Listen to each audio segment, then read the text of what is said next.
Bom dia, boa tarde, boa noite. Não sei quando é que você que me assiste está me assistindo, mas finalmente eu voltei para a segunda parte da aula e nessa segunda parte a gente vai abranger alguns assuntos. Primeira coisa, funções e recursividade, e na parte de orientação a objetos, classes e métodos. E essa parte de classes e métodos num nível ainda iniciante. Orientação a objetos é um mundo, né? E usar bem a orientação a objetos não é uma coisa fácil. Então, às vezes é bom a gente aprender primeiro os conceitos iniciais e aplicar e praticar, e depois partir para alguma coisa mais complexa. Até porque, como eu falei, a orientação a objetos é um mundo. Tem um livro muito legal, dois na verdade, né? De um cara de TI chamado Tio Bob. É o Clean Architecture e o Clean Code, Código Limpo e Arquitetura Limpa, que são manuais imensos de como você projetar de forma limpa, escrever software de forma limpa, e realmente não é uma coisa fácil. Então a gente vai começar com funções e recursividade. Eu acho que a maior parte das pessoas que está por aqui pelo YouTube e está procurando conteúdo de Python alguma hora já se deparou com função, só não com uma definição mais rígida e mais matemática do que é uma função. O conceito de função é praticamente o mesmo que a gente aprende na escolinha, o mesmo de matemática mesmo, né? Que tem função de primeiro grau, função de segundo grau, etc. Só que quando a gente trata de algoritmos, a gente pode fazer mais coisa, né? Lá na escolinha a gente não tinha uma função de primeiro grau com print, mas aqui a gente pode ter. E uma coisa muito legal de se fazer com função é que você pode blocar as suas atividades, né? Uma função, você pode definir ela como um bloquinho de atividades que vão ser essencialmente contas, vão ser prints na tela, solicitação de entrada para o usuário. A recomendação sempre é fazer funções pequenas e genéricas. Se você tem uma função de mais de 10 linhas, desconfie. No Python, a gente tem a palavra reservada def para definir uma função. E aí a gente tem como dar um nome para essa função. Vamos nomear uma função aqui como pegar entrada, por exemplo. Né? Esse parêntese que a gente abre são os parâmetros, ou seja, a pessoa que vai chamar a função pode passar alguns valores para ela, pode passar algumas coisas. Por enquanto a gente vai deixar vazio, porque essa função não vai ter parâmetro nenhum. A gente vai colocar um input, que é o comando para solicitar que o usuário digite alguma coisa na tela, e vai escrever aqui, digite algo. Esse digite algo a gente vai acabar atribuindo a variável entrada. Então, seja lá o que o usuário digitar, vai acabar parando aqui. Depois o que a gente vai fazer? Vai concatenar essa entrada com um maroto kkkk. Vamos ver aqui. Vamos ver aqui o que acontece. Nada. Mas por que nada aconteceu? Simplesmente porque a gente só escreveu a função. Né? A gente só disse o que ela faz efetivamente. Ninguém chamou. Então aqui embaixo a gente vai chamar pegar entrada e a gente chama ele com a assinatura dele, que é o nome, né? Vamos lá, e agora a gente vai ver executar. Olha só, digite algo. A gente vai digitar o palhaço. E ele concatena de fato ó, o palhaço kkk. Quer dizer, essa função está fazendo o que efetivamente ela tem que fazer. A partir daí, a melhor coisa que a gente pode fazer para exercitar isso é criar uma calculadora. Né? Você pode fazer sua própria calculadora. E aqui a gente já pode trabalhar a questão de receber ou não receber parâmetros. Né? Então a gente vai ter aqui o parâmetro A e o parâmetro B, que são valores que seja lá quem chamar essa função, vai trabalhar. Né? Isso aqui você pode interpretar que é um número e esse aqui você pode interpretar que vai ser outro número. Vamos lá. A primeira coisa que a gente vai fazer é efetivamente a conta. Né? Então a gente vai dizer que C é igual a A menos B. E aqui a gente pode printar o valor de C na tela. Vamos chamar essa função aqui, subtração, Meu A vai ser 4 e meu B vai ser 2. A gente já sabe que essa conta é muito simples, vai retornar 2, né? Olha aqui, 2. Outra forma também de implementar isso é fazer função com retorno. O que é função com retorno? É quando quando aquela função, além de fazer algo dentro de si, dentro do seu bloco de construção, tem lá suas atividades, você vai poder também retornar um valor para quem chamou. Então você vai poder fazer assim, ó, valor igual subtração. O que a gente vai fazer? Aqui embaixo a gente vai clicar em return C. Então esse valor de C aqui vai ser o que vai ficar do outro lado da igualdade aqui, né? Vamos lá, eu vou tirar esse print daqui e vamos ver o que acontece. Não aconteceu nada. Por quê? Agora o valor de C está aqui, dentro dessa variável aqui. A gente pode printar a variável. Vamos printar valor e ver ela com o valor correto. Olha aqui, 2. Né? Então, dá para ver que a função está fazendo aquilo a que se propõe, de fato. Não tem nenhum segredo, não tem nenhum mistério. A maioria dos softwares comerciais, principalmente, a maioria não, 100%, vai ter suas questões, suas atividades separadas em funções. Então, você vai ter uma função, por exemplo, que quando você paga o boleto, quando você paga a fatura do cartão e envia um e-mail para sua conta, você vai ter uma outra parte que quando você realiza o pagamento mostra para você o comprovante. Isso fica separado para ficar modularizado nos sistemas comerciais e ficar mais fácil a manutenção dentro do seu sistema, dependendo do que você fizer. Então, como o sistema não é um monolito, não é uma coisa só, quando der problema, por exemplo, na geração de boleto, você pode ir na função específica que só gera o boleto e corrige só aquela função e alterar só aquilo, e a partir daí você não faz besteira no sistema todo, né? Você pode fazer besteira em uma função do sistema, no sistema todo, não. E aí isso assegura um certo nível de qualidade. Uma outra coisa interessante para se estudar também é recursividade. O que é recursividade? Um truque legal: vá no Google e digite recursividade. Ele vai te perguntar se você quis dizer recursividade. Porque recursividade é isso, é um processo que se repete dentro de si mesmo.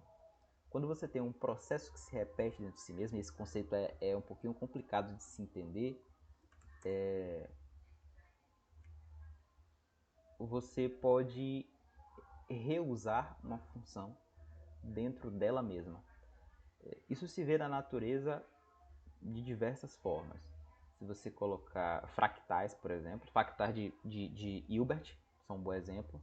Põe no Google, tá? Para dar uma viajada. Fractal de Mandelbrot, põe no YouTube, fractal de Mandelbrot. Se escreve assim, fractal de Mandelbrot. Tem uma galera que viaja nisso aqui, parece alucinógenos pesados quando o pessoal vê isso aqui, fractal de Mandelbrot. E é um processo que se repete dentro de si mesmo. Você vai ver isso com muita clareza. Na natureza, por exemplo, o melhor exemplo que a gente tem é a sequência de Fibonacci. O que é a sequência de Fibonacci? Muito simples. Você vai contar os números, começando do zero, e você vai extrair Fibonacci desse número. Então, o Fibonacci de 0 é sempre 1, por regra. O Fibonacci de 2 vai ser 1 também. Já o terceiro número de Fibonacci vai ser a soma do anterior com o seu anterior, né? do último com o penúltimo. Então vai ser 2. O próximo vai ser 2 mais 1, que é 3. O próximo vai ser 3 mais 2, que é 5. O próximo vai ser 3 mais 5, a soma desses dois aqui, que é 8. O próximo já vai ser 8 mais 5, que vai dar 12. E assim você vai repetindo o processo dentro de si mesmo. Eu vou programar aqui a função de Fibonacci. Se você entrar na faculdade de análise e desenvolvimento de sistemas, sistemas de informação ou ciência da computação, vai ser uma das primeiras funções que vão pedir para você programar. Então, se você puder guardar na sua cachola essa aula aqui, essa referência, vai ser bom. Eu vou escrever aqui Fib, né? E Fib vai receber um número n, que vai ser o número de níveis que a gente vai querer que o Fibonacci avance. Por regra, Fibonacci de 0 e Fibonacci de 1 é sempre 1.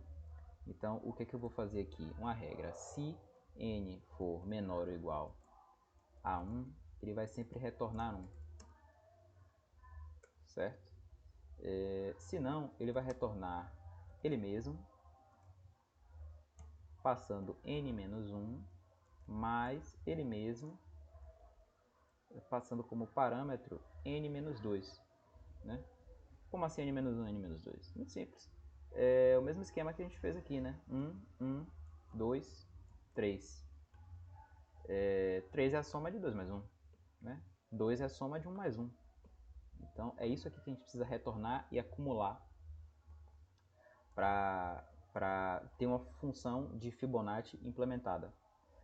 Vamos fazer agora a Fibonacci até 1, 2, 3, 4, 5. Vamos chamar a Fibonacci de 5 aqui.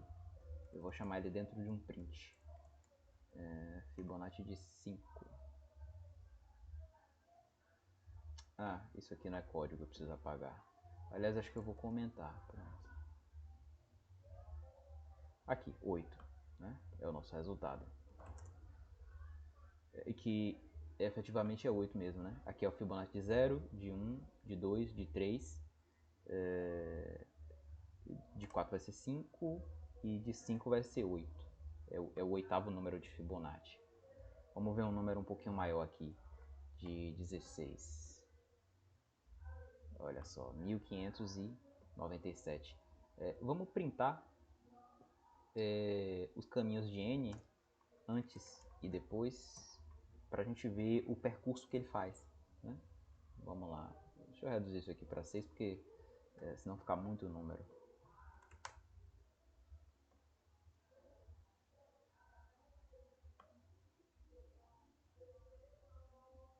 Aqui, 6, depois 5 e depois 4. Por que esses números apareceram aqui? Quando ele entrou na função, né, a gente passou 6, ele printou 6. Passou por essa regra e foi falso, né? Aqui não é 1. Depois ele entrou aqui, ó. É Fib de n-1. Nesse ponto n era igual a 6. Então aqui é Fibonacci de 5 e aqui é Fibonacci de 4. Depois ele entrou na própria função e printou. Printou n. Printou n igual a 4. Printou n igual a 5 aqui e aqui printou n igual a 4. Então por isso que a gente teve isso aqui, ó. 6, 5, 4. Depois esse 5 entrou, né?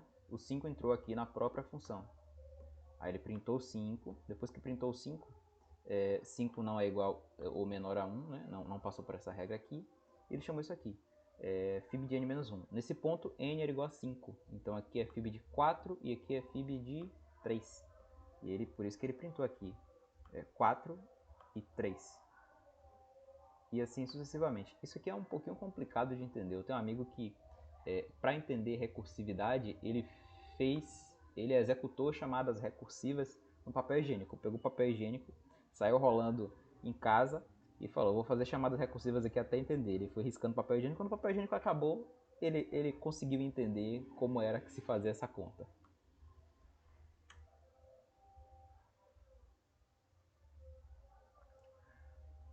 A gente já abordou funções, funções com retorno e funções com recursividade. Agora a gente vai passar para orientação a objetos, né? Que são efetivamente classes e métodos. O que acontece? Orientação a objeto é um paradigma de programação. Existem vários. Existem linguagens multiparadigma, que é o caso do Python. Mas o paradigma da moda, né? E paradigma assim, é uma forma de ver o mundo, é uma forma de se visualizar a programação. O paradigma orientado a objetos, ele diz que você tem dentro do seu programa objetos. Objetos são atributos e métodos. Os atributos são os seus dados e métodos é funções sobre os seus dados. Entendeu? Então, por exemplo, você vai ter... Vamos fazer uma calculadora aqui, uma classe calculadora, por exemplo. Né? Palavra-chave para iniciar uma classe é a palavra class. Aqui a gente vai dar o nome dela, certo? Vai abrir aqui. E aqui a gente vai poder ter, logo abaixo da classe, os nomes dos seus atributos. Vamos dizer que que a gente tem um atributo chamado A, que é igual a 0, e um atributo chamado B, que também vai ser igual a 0, certo? Dentro dessa classe, a gente vai poder ter um método adição, que vai retornar, e isso aqui é uma função, realmente é uma função dentro de uma classe, né?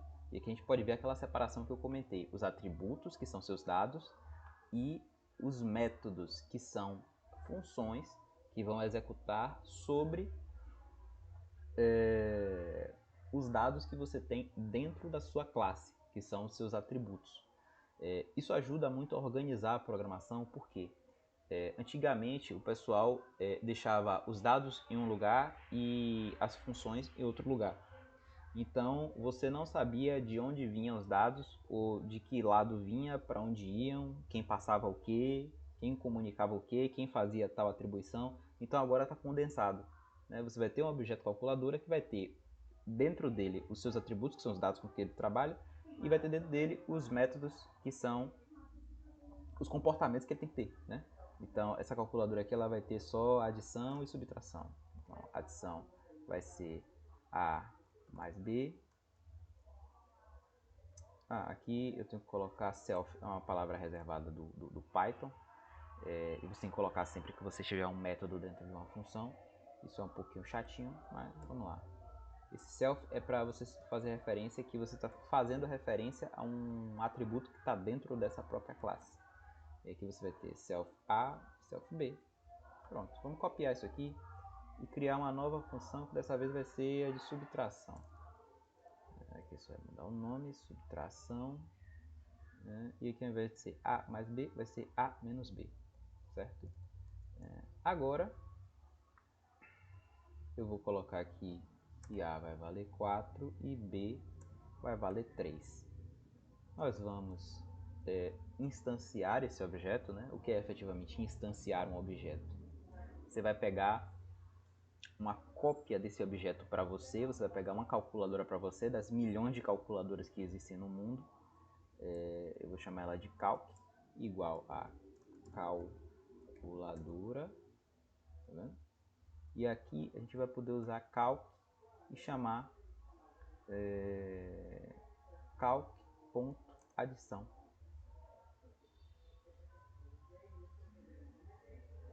Aqui está como retorno, mas eu acho que eu vou printar, eu não vou retornar não. Aqui, print. Fica mais expressivo, a gente vai acabar vendo. Print self A mais B. Pronto, vamos executar. Chamei a adição, retornou o quê? 7. 4 mais 3, 7. Deixa eu limpar o console aqui. Agora eu vou chamar a subtração. Vamos ver. Retornou 1. Então o que acontece? Nos exemplos anteriores que eu tinha dado, a gente tinha sempre uma função. Essa função recebia um parâmetro que você efetivamente não sabe de onde veio, né? E aí as coisas ficavam meio soltas. Com orientação a objeto não fica nada solto. As coisas têm que ter uma origem, né? E é recomendável que você coloque as coisas dentro do seu objeto. Por exemplo, vamos definir aqui uma Fibonacci, né? E aí você vai poder ter um objeto e dentro dele você chama os métodos que convém.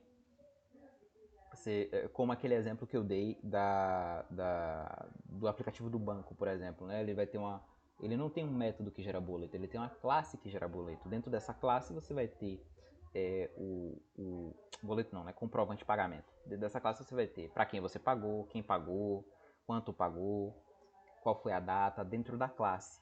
E lá você vai ter um método que vai ser gerar comprovante de PDF, por exemplo, ou informar pagamento ao Banco Central, porque os pagamentos têm que passar pelo Banco Central, um método para salvar no banco de dados, e assim vai. E aí você deixa organizado. Os dados do boleto não ficam soltos do programa e os comportamentos de um boleto também não ficam soltos, fica tudo aglutinado dentro da classe. Eu vou reimplementar aqui Fibonacci. Fib vai receber self.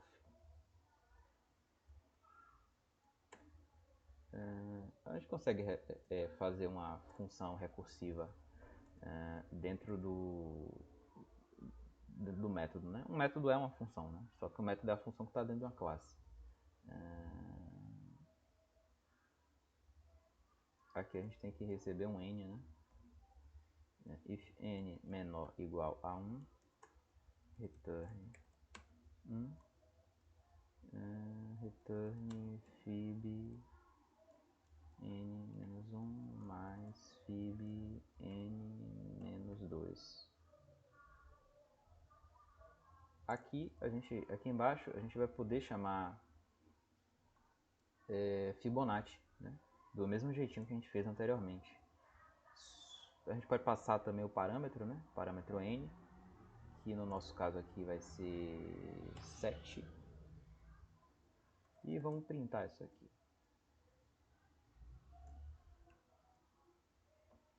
Calc fib 7. Vamos lá, vamos ver. Fib não definido.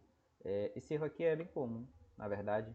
Ele não está achando o nome fib porque a gente tem que fazer referência a fib como estando dentro da própria classe, né? Não é uma coisa estranha à classe. Então a gente tem que colocar self aqui primeiro.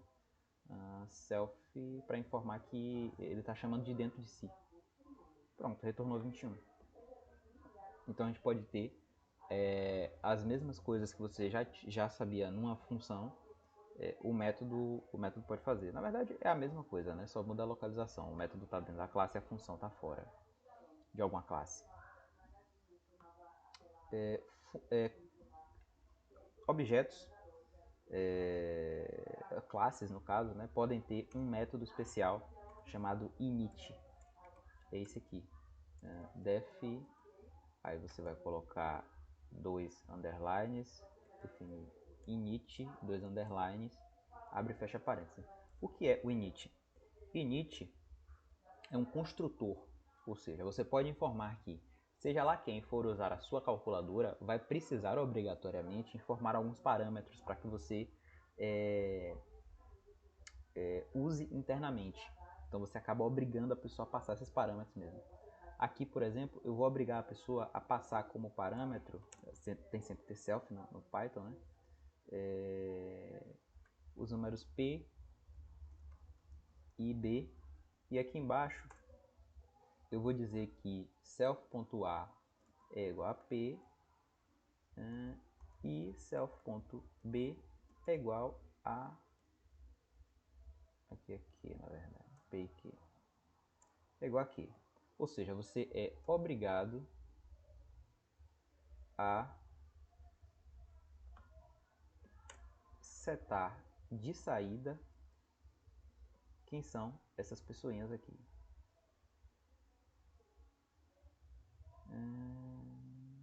Aqui, eu rodei ele deu erro, né? Por quê? Porque aqui a gente não está passando o parâmetro, né? Não está passando o parâmetro exigido, que é os parâmetros P e Q, ele já reclamou. Então a gente vai colocar aqui 10 e 5. Vamos passar isso aqui como parâmetro e vamos ver. Olha lá, ele fez a continha, 21. Vamos chamar aqui subtração agora para ver se ele vai fazer a conta certinho, sem precisar passar nada, né? Já que nosso A é 10 e nosso B é 5, a gente está passando no construtor, ou seja, é obrigado, né? A pessoa é obrigada a acertar, vamos ver. Olha lá, 5. Isso aqui acho que é o retorno. Ele retornou none. Como a função não tem retorno, ela retorna esse nome aqui, none, que é para indicar que ela retorna nada, né? Aqui imprimiu o valor de retorno e o valor da subtração foi impresso dentro do método. Então, basicamente, a gente cobriu nossos 4 assuntos, né?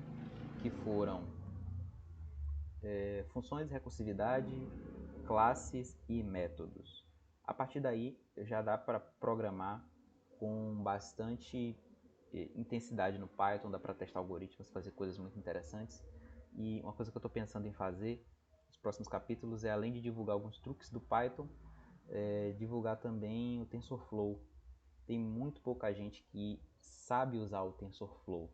TensorFlow, para quem não sabe, é uma biblioteca, na verdade é um framework do Google, E ele trabalha junto com o Keras, que é uma biblioteca de para trabalhar com redes neurais. O TensorFlow fica com a parte, vamos dizer assim, dos cálculos, efetuar os grandes cálculos com muita eficiência, e o Keras é para facilitar a montagem de redes neurais. Então, o que é que eu estou pensando? Em fazer essas aulas e ensinar vocês efetivamente a montar suas próprias redes neurais, fazer seus reconhecedores faciais, fazer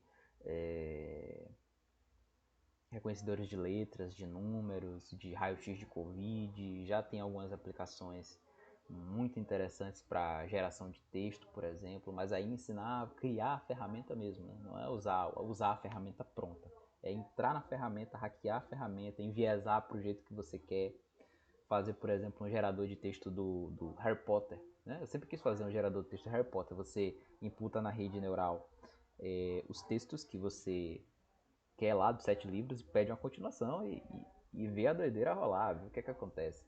Isso é fantástico. Geração de imagem artificial também é uma coisa muito fácil de fazer. E por incrível que pareça, já dá para fazer com o computador doméstico, né? O computador de casa, basicamente. Mesmo que você não tenha um computador em casa, dá para acessar o Google Colab, dá para fazer no navegador, já tem muitas alternativas interessantes nesse sentido. Então é isso que vocês podem esperar no futuro do canal, né? Algumas aulas de Python, alguns truques de Python e muitos truques do TensorFlow. Muita coisa do TensorFlow interessante vem por aí.